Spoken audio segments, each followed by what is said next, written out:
A very good morning to my dear brothers and sisters. இன்றைய காலை வேளையில மத்தேயு 5வது அதிகாரம் 11வது வசனத்திலிருந்து சில காரியங்களை நாம் பார்க்க போகிறோம்.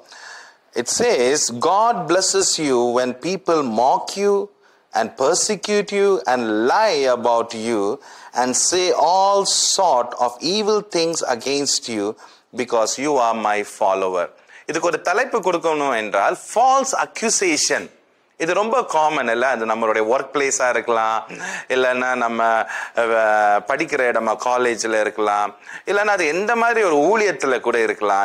எந்த என்வாயர்மெண்ட்ல நம்ம இருந்தாலும் இந்த ஃபால்ஸ் அக்யூசேஷன் ரொம்ப காமனாக நாம் ஃபேஸ் பண்ண வேண்டிய ஒரு சூழ்நிலை கண்டிப்பாக இருக்கும். ஸோ அப்படிப்பட்ட ஒரு சூழ்நிலை நம்மளோட ரியாக்ஷன் எப்படி இருக்கு? Many times we get really upset.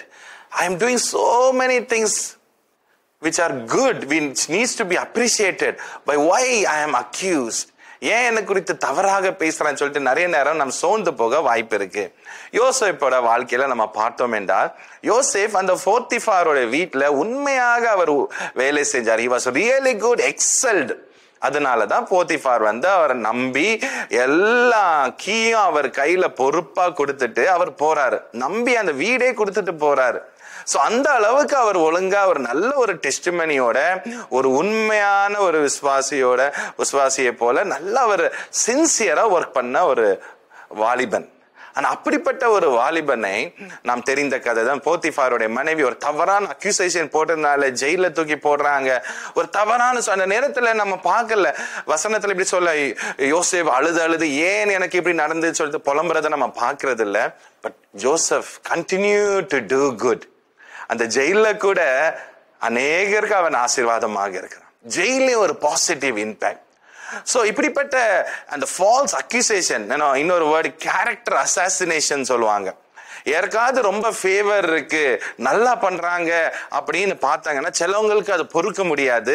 they will try to accuse, ஒரு தவறான காரியத்தை பரப்பி விட்டுட்டு தேவையில்லாத காரியங்களை சொல்லி எப்படியாவது அந்த ஃபேவர், ஏன்னா அந்த ஃபேவரை பார்த்து இவங்களை சகிக்க முடியாதனால அந்த ஃபால்ஸ் அக்யூசியேஷனை போட்டு ஒரு கேரக்டரை அசாசினேட் பண்ண ட்ரை பண்ணுவாங்க.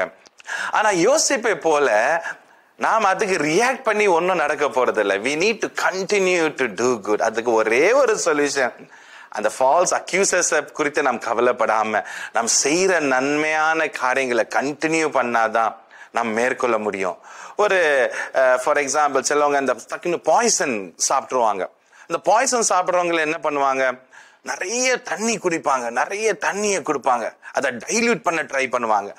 ஏன்னா பாய்சன் எடுக்கிற கஷ்டம், ஒழுங்கிட்டாங்க சாப்பிட்டுட்டாங்க, அது எடுக்கிற கஷ்டம். ஆனா என்ன பண்ணுவாங்க, நிறைய தண்ணியை கொடுத்து டைல்யூட் ஆக ஆக அதுக்கு பவர் இல்லாம போகும். அதே மாதிரிதான் சில பாய்சனான விதைகளை அநேகருடைய மனதுல, அநேகருடைய ஹார்ட்ல விதைக்கும் பொழுது we cannot go and take those poison. எல்லாத்தையுமே எக்ஸ்பிளைன் பண்ணிட்டு நான் அப்படி பண்ணல, நான் இப்படி பண்ணலன்னு சொல்ல முடியாது. The only thing is we need to continue to do good.